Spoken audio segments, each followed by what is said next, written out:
Hey guys, welcome back. This is Storm here, and today we're dealing with ice everywhere.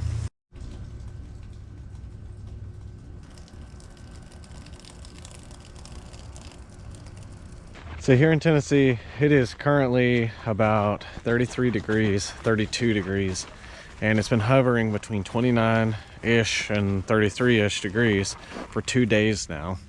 And we're now on our second day of getting freezing rain and sleet and ice overnight.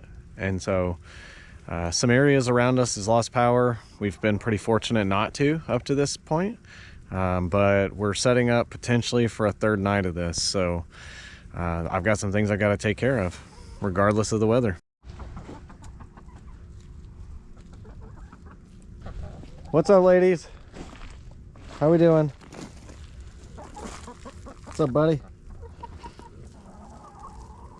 You look cold. I think the pigs are still sleeping over there. What's up, pigs? How we doing? You guys staying warm? Yes? No, maybe? You guys aren't too eager to come running out of there today. Look at this. Their area is one of the things that I've got to address. It is filthy, and some of that is just due to my decision to keep them pinned up separate for the last 2 days. And the reason for that is because an experiment that I had has been marginally successful. So in one of my previous videos, I talked about the pigs getting into my chicken feed, and I was trying to devise a plan to keep them out. And as somebody else pointed out, ideally I would just separate them, and for the moment that's what I've had to do. I only really have one good, fenced in area on the property to keep animals, and so my goal is just to keep them here until springtime. And something I haven't really talked about a whole lot is how I plan on managing the animals. And so my goal in the spring is to actually get them out on pasture and do, rotational, intense pasture grazing. The Kune-Kunes are, more of a pasture pig. They'll graze, whereas not all of them will. Of course, chickens will. It's, I think, pretty much a well-known fact at this point. Raising meat birds on pasture is a really good, healthy way to help not just cut down on feed costs, but also raise a healthier bird with generally less health challenges, especially when growing like Cornish crosses, which grow quickly. And that comes from just research, not personal experience. That's something we're going to get into in the spring as well. So we're going to have a lot of animals kind of out on pasture. But in the meantime, I want to try to make this area work just to get me through the winter, and then we'll do something else next fall. And the reality of having animals that rely on you is that they rely on you. And so regardless of whether it's nice out or nasty out, and whether it's fun or not fun, sometimes you just got to do it. And so today I'm going to spend some time actually getting more bedding in there and turning that a little bit, since they're confined, and I don't want them to be a nasty, disgusting bedding. It's not quite as bad now, but this morning we probably had anywhere from 1/4 to 1/2 inch of ice layering everything. And you can see it on the roof. This is kind of funny.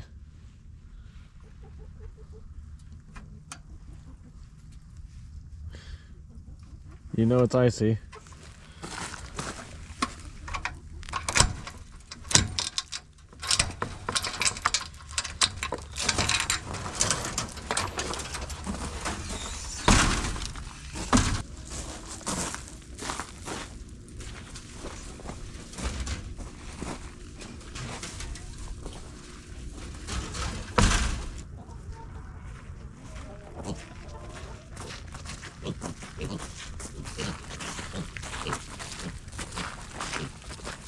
I am going to let the pigs out for a little bit today, since we're not supposed to get any more weather until later. That way they've got a little bit of freedom. It also give me a chance to work on their little area without them, pushing me around for food.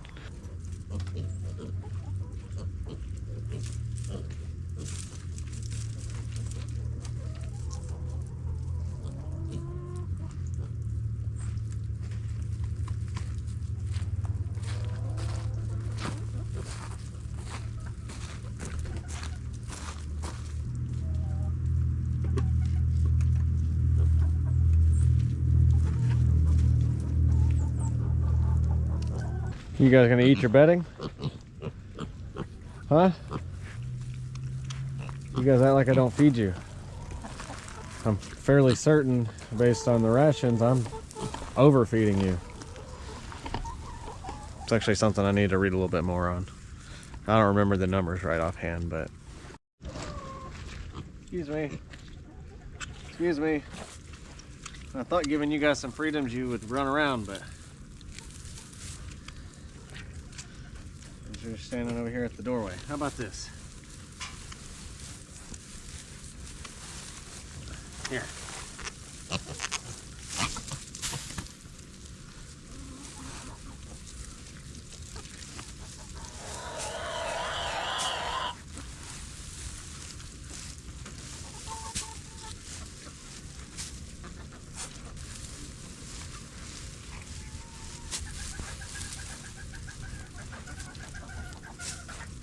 Excuse me.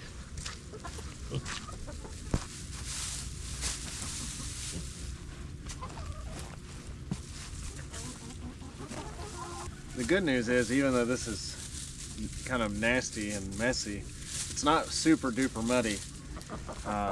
And it's generally reasonably dry in here, even though all the ice is kind of at the moment starting to melt. But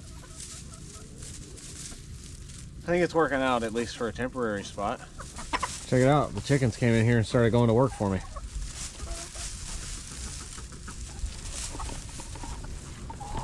Yes.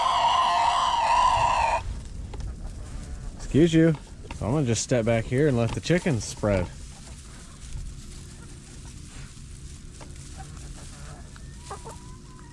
You know, even despite the nasty weather and the miserable conditions out here, one of my favorite parts of every day is actually coming out and seeing how the animal's doing and checking on them. You know, letting them out in the mornings, you know, poking out here at lunch if I got a chance to see how they're doing.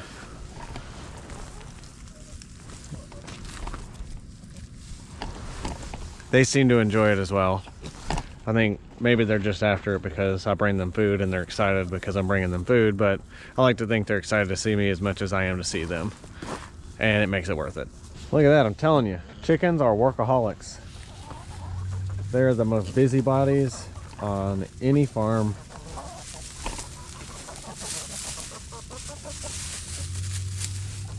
You know, here where I live, ice like this is actually more of a common occurrence than just frankly a good snow.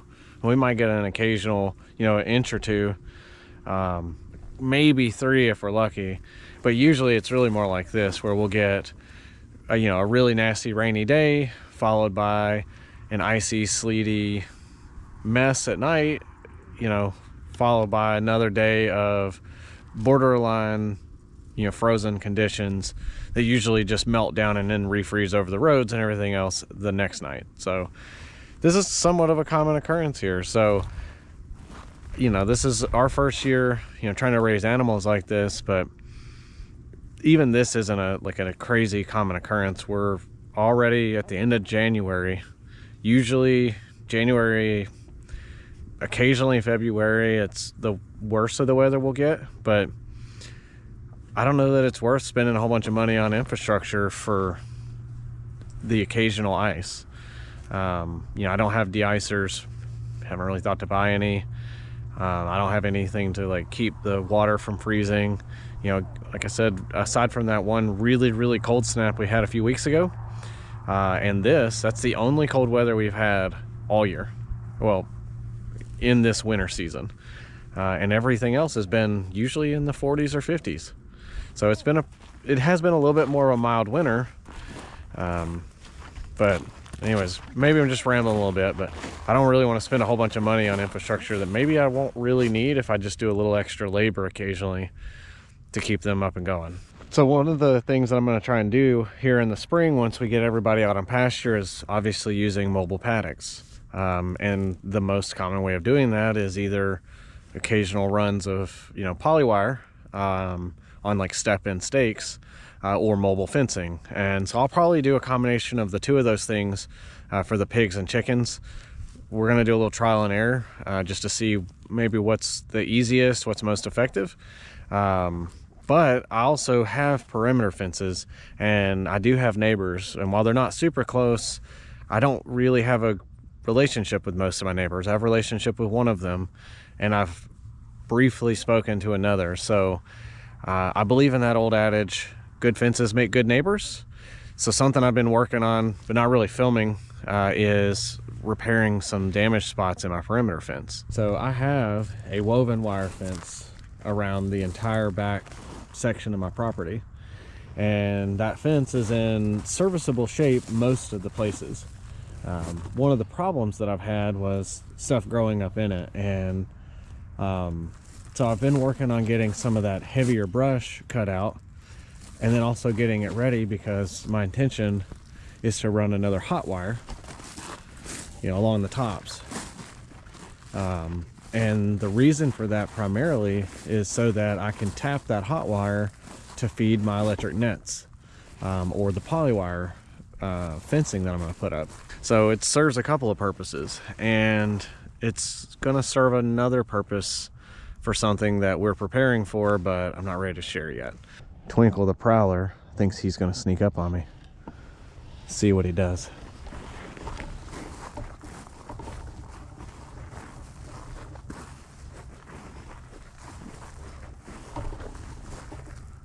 I think he lost interest in me. No, he didn't. He never ventures back here unless he's following me. The other night he followed me all the way back to the barn, and then I guess got distracted and didn't follow me back, so I had to go get him at like 9 o'clock at night. So one of the reasons I'm actually wandering the property was to show you the fence and show you some of the work I'm trying to do. It's honestly not something I think anybody would be interested in, and I've only been doing it in, you know, 30 minutes here, an hour there, just whenever I've got the time, which I don't have really right now. But one of the other things I haven't talked about in a while that I talked a lot about for a short period is the pond. And well, obviously the pond's not going to do much in the winter. It's just a muddy mess. However, some of the work that we've done on the pond has exposed some things that is going to put us way behind. And I think I've touched on this a little bit, but I basically have a sinkhole in the pond, and I think I've got more than one. But what I don't know yet is it man caused, or is it like actually like water underneath the pond, which could maybe lead us to a well at some point. Maybe there's an opportunity to put a well. I'm not giving up on the pond yet, but here's what we're dealing with. So I don't know how well this will pick up on camera, but there's tons and tons of construction material in here. I say tons, I don't mean literal tons, but there's drywall and plastic and linoleum and siding. And just for reference, like, this is just one of them. Unfortunately, I've got another one down here, and both of these have construction material in them, which makes me concerned that there's probably other places in the pond that also have construction material. So look at this. More plastic and drywall. And it's just huge holes that are opening up. And so the only area that ever holds water is down there. And it'll hold for a little while, and then it eventually drains out. And then that you see now will stay for quite a while, actually. So there's hope, but it's kind of disappointing. Again, we're not giving up on it. It's not the end of the world. One of my biggest goals was to have water on the property, and when we bought this place, there isn't like a feeding source of water. Like, there's no creeks or anything, but we're less than a half a mile from the river, so I do think that there's opportunity for water. Usually there's accessible water close. That also could be part of the problem with the pond, because sinkholes are more common around bodies of water. And in Tennessee, we're kind of known for having those issues. So I don't think this is like a major sinkhole or anything. It looks like it's just full of junk, and maybe they filled up holes with the junk hoping to cover them up, or maybe they threw the junk in there and it created more problems. Who knows? Either way, I don't want it on my land. I want it clean for the animals, and regardless of whether this is a pond, I don't want trash in the ground. So at some point we're gonna see if we can't get that out. Either way, I just wanted to give an update on that because it's been a little while and we haven't talked about it, and I've made no progress, and I don't anticipate making next to any progress for some time. Golly, walking up the hill in these heavy coveralls. Forget how much work it is.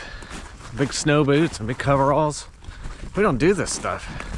I feel like I'm hiking a mountain and an extra 30 pounds of clothes. So I've only been gone maybe 10 minutes, and hey, look at this. They are doing a great job.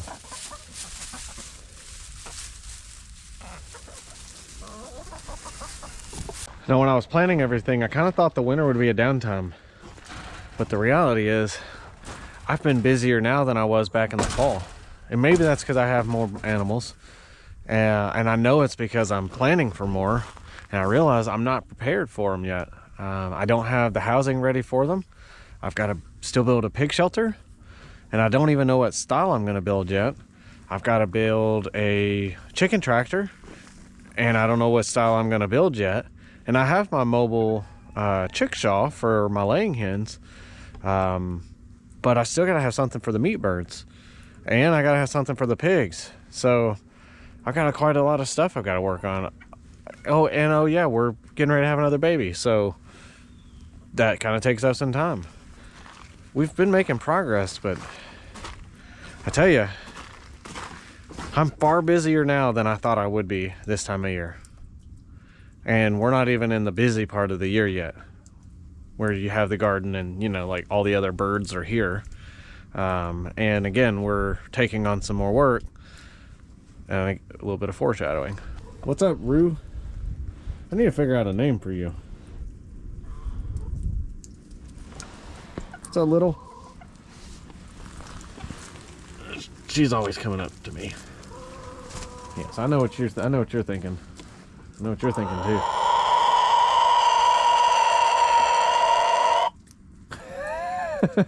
Are you offended?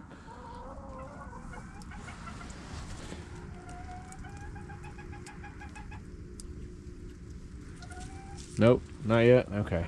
He stopped challenging me, but he's still not ready to let me pet him yet.